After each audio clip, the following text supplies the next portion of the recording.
Title: At my ex-wife's wedding, she mocked me in her speech.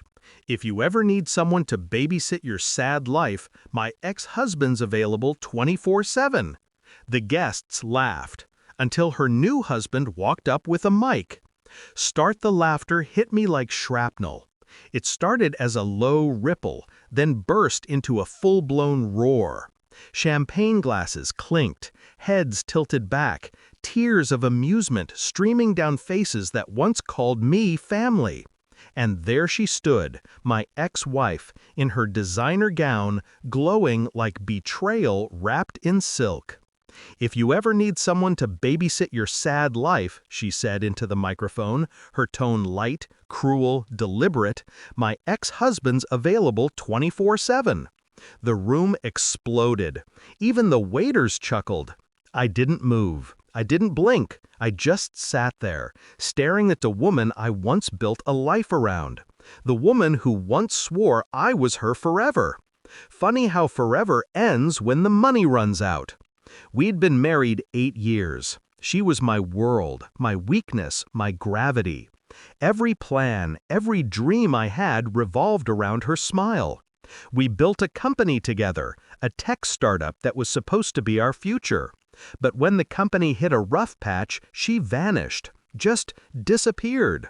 Left me with debts, silence, and a divorce lawyer. 6 months later, she reappeared. On social media first, smiling next to her new love. My former business partner, Daniel. I mentored him, trained him, trusted him. They didn't just take the company, they took my name off the patents, locked me out of the accounts, and left me with scraps. The betrayal didn't kill me, it sculpted me. I didn't fight them publicly, I let them win, or at least that's what they thought. I played broke, moved into a small apartment on the edge of town, sold my car, let them believe I was finished. Meanwhile, I built something else, a shell company. Quiet, clean, hidden behind layers of legal fog. I started consulting in cybersecurity, an industry Daniel barely understood. Within a year, I had contracts with 2 of his largest clients. Within 2 years, I owned them. He never saw the connection, neither did she. By year 3, they'd burned through their stolen empire. Overspending, tax issues, poor management, it all caught up. And then came the wedding invite, gold embossed, addressed to Mr. James Alden, with a +1. I almost laughed. I showed up alone. The ceremony was picture perfect. Vineyard backdrop, string quartet, the kind of wedding you throw to prove you've won at life. She looked radiant. Of course she did. Daniel looked nervous. That wasn't part of their plan. I could tell from his eyes. Something was wrong. He knew I knew. He also knew I'd been quiet too long. When she made her little speech, mocking me in front of everyone, she didn't realize she'd just set the stage for her own undoing. She laughed, the crowd laughed, and I just raised my glass. Then Daniel stood. The laughter died before he even spoke. Something in his expression drained the joy from the room. He took the mic, his hand trembling slightly. "Before we continue," he said, voice cracking through the tension, "I think there's something I need to clear up. Something about honesty."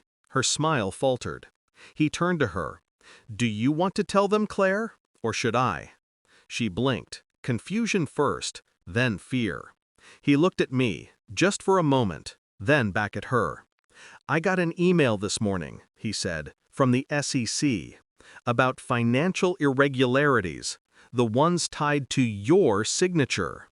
Gasps rippled through the guests. I checked the documents.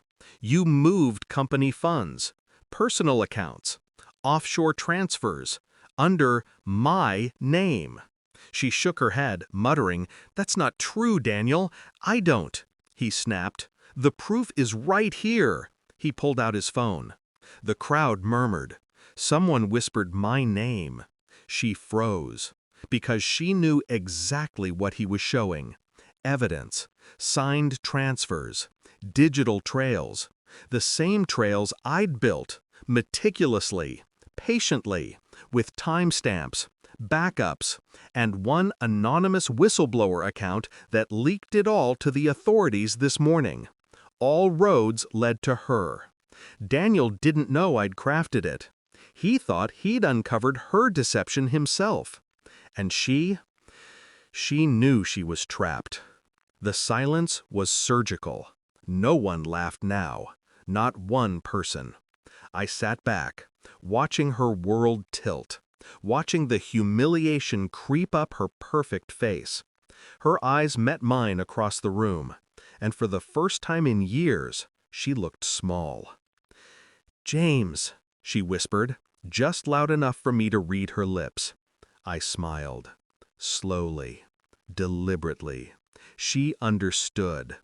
Every piece of this had been built for this moment.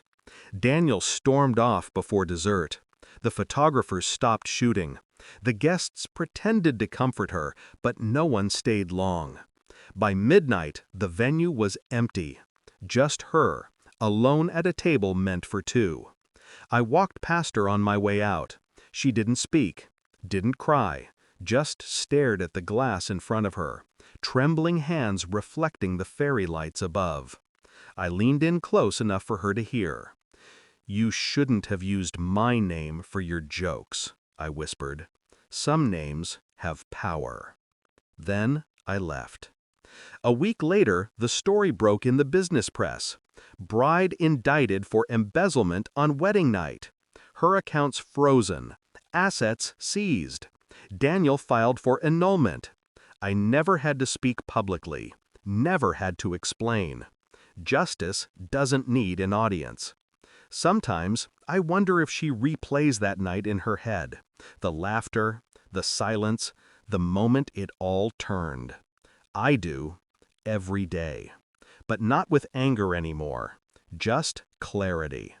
Because that was the night I buried the version of me she destroyed. And from his grave, something sharper, colder, infinitely stronger rose. They say revenge is best served cold. They're wrong. It's best served calmly, while everyone's watching.